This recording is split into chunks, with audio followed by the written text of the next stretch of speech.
जय माता की। आप सभी का हमारे YouTube चैनल जय माता की एक प्रार्थना में हार्दिक अभिनंदन आज हम है। करेंगे हरतालिका तीज की कथा, व्रत और इसको करने की विधि। उससे पहले आप हमारे चैनल पर अभी नए जुड़े हैं तो कृपा करके हमारे चैनल को सब्सक्राइब कर लीजिए ताकि आने वाली नई वीडियो आप तक आसानी से पहुंच सके। तो चलिए शुरू करते हैं आज की कहानी। हरतालिका तीज। हरतालिका तीज भादो पद की शुक्ल पक्ष की तृतीया तिथि को यह व्रत किया जाता है। सुहाग चाहने वाली स्त्रियों को इस दिन भगवान शंकर और माता पार्वती सहित बालों की मूर्ति बनाकर पूजा करनी चाहिए तथा सुंदर वस्त्रों और कदली स्तंभों से यानी केले के जो पत्ते होते हैं उनको खड़ा करके स्तंभ बना करके घर को सजाकर नाना प्रकार के मंगल गीतों से रात्रि का जागरण करना चाहिए। इस व्रत को करने वाली स्त्रियां पार्वती के समान सुखपूर्वक पति रमण करके शिवलोक को जाती हैं। अब हम करेंगे हरतालिका व्रत की कथा।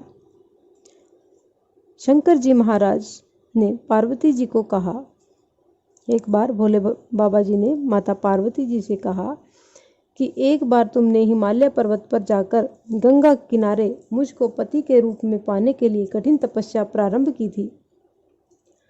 उसी घोर तपस्या के समय नारद जी हिमालय के पास गए तथा कहा कि विष्णु भगवान जी आपकी कन्या के साथ विवाह करना चाहते हैं।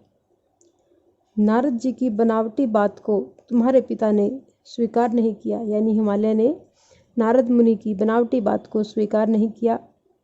फिर नारद जी ने विष्णु जी के पास गए, नारद जी महाराज विष्णु जी के पास गए और कहा कि आपका विवाह हिमालय ने पार्वती के साथ करने का निश्चय किया है, आप इसकी स्वीकृति दे। नारद जी के जाने के पश्चात पिता हिमालय ने तुम्हें भगवान श्री विष्णु के साथ निश्चित किया गया विवाह संबंध बतलाया। यह बात सुनकर तुम्हें यानी भगवान जी को, भगवान भोलेनाथ को बहुत अत्यंत दुख हुआ। एक सखी के द्वारा दुख का कारण पूछे जाने पर तुमने कहा कि मैं इधर भगवान शंकर के साथ विवाह करने के लिए कठिन तपस्या कर रही हूँ। माता पार्वती के ये वचन हैं। माता ने अपनी एक सखी के द्वारा उसका दुख पूछा तो माता ने कहा कि मैं तो इधर भगवान शंकर जी के साथ विवाह करने के लिए इतनी कठिन तपस्या कर रही हूँ और उधर हमारे पूज्य पिताजी विष्णु जी के साथ संबंध करना चाहते हैं।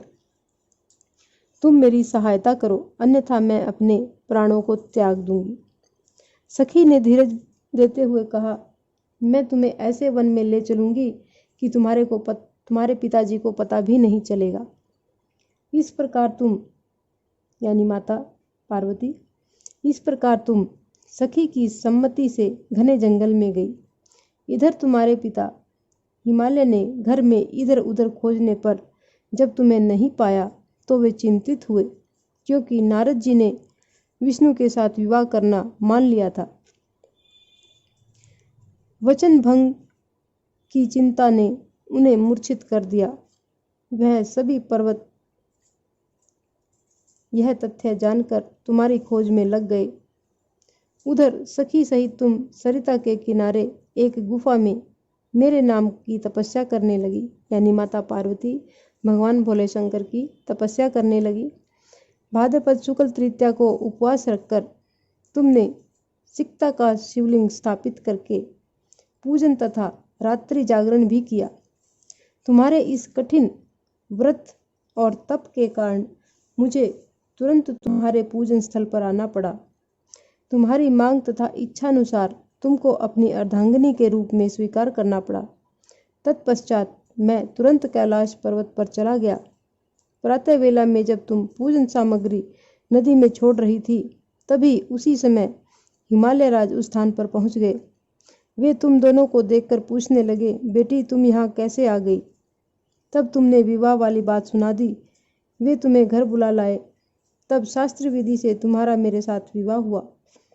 हरतालिका व्रत का नामकरण सखी द्वारा हरि जाने पर इसका नाम हरत आलिका पड़ गया।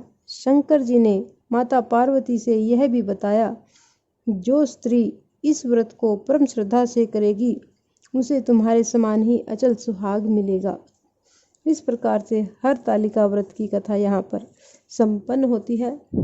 अगर आपको हमारी ये कथा पसंद आए तो वीडियो को लाइक कीजिए, चैनल को सब्सक्राइब कर लीजिए और यदि आपको हमारी ये कथा पसंद नहीं आती है तो आप डिसलाइक का बटन भी दबा सकते हैं। इस तरह की और भी अन्य धार्मिक रोचक कथा कहानियों को सुनने के लिए हमारे चैनल पर आपका बहुत बहुत स्वागत है। तो मिलते हैं इस तरह की अगली और कोई इंटरेस्टिंग सी धार्मिक कथा के साथ। तब तक के लिए जय माता की।